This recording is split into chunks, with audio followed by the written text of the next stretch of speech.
एक समय की बात है। जैक नाम का एक लड़का अपनी माँ के साथ रहता था। वे बहुत गरीब थे। एक दिन उसकी माँ ने उसे उनकी एकमात्र गाय बेचने के लिए बाजार भेजा। रास्ते में जैक की मुलाकात एक रहस्यमयी आदमी से हुई। उस आदमी ने गाय के बदले 5 जादुई सेम देने का प्रस्ताव रखा। जैक ने उसकी बात मान ली और गाय के बदले सेम ले लिए। जब जैक घर पहुंचा तो उसकी माँ बहुत नाराज हुई। उसने गुस्से में आकर वे सेम खिड़की से बाहर फेंक दिए। अगली सुबह जैक ने देखा कि उन सेमों से एक विशाल बेल उग गई है जो बादलों तक पहुंच रही थी। उत्सुक होकर जैक उस बेल पर चढ़ गया।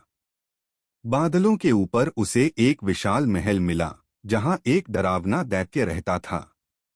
जब दैत्य सो रहा था तब जैक चुपके से सोने के सिक्कों से भरी एक थैली लेकर नीचे आ गया।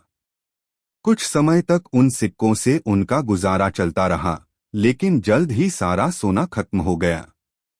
तब जैक फिर से बेल पर चढ़ गया। इस बार वह एक ऐसी मुर्गी ले आया जो रोज सोने के अंडे देती थी।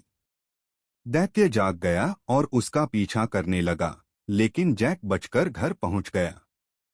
फिर भी जैक संतुष्ट नहीं हुआ। वह तीसरी बार बेल पर चढ़ा। इस बार उसे एक जादुई सुनहरी वीणा मिली जो अपने आप मधुर संगीत बजाती थी। जैसे ही जैक वीणा लेकर जाने लगा, वीणा चिल्लाई, मालिक, मालिक। उसकी आवाज सुनकर दैत्य जाग गया और गुस्से में जैक के पीछे दौड़ पड़ा। जैक तेजी से बेल से नीचे उतरने लगा और चिल्लाया, माँ, कुल्हाड़ी लाओ। उसकी माँ तुरंत कुल्हाड़ी लेकर आई।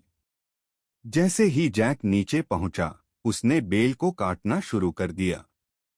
कुछ ही देर में विशाल बेल गिर गई और दैत्य भी नीचे गिरकर हमेशा के लिए गायब हो गया। अब जैक और उसकी माँ के पास सोना, सोने के अंडे देने वाली मुर्गी और जादुई वीणा थी। वे खुशी और समृद्धि से अपना जीवन बिताने लगे। सीख, लालच से बचना चाहिए, लेकिन साहस और समझदारी से कठिन परिस्थितियों का सामना किया जा सकता है।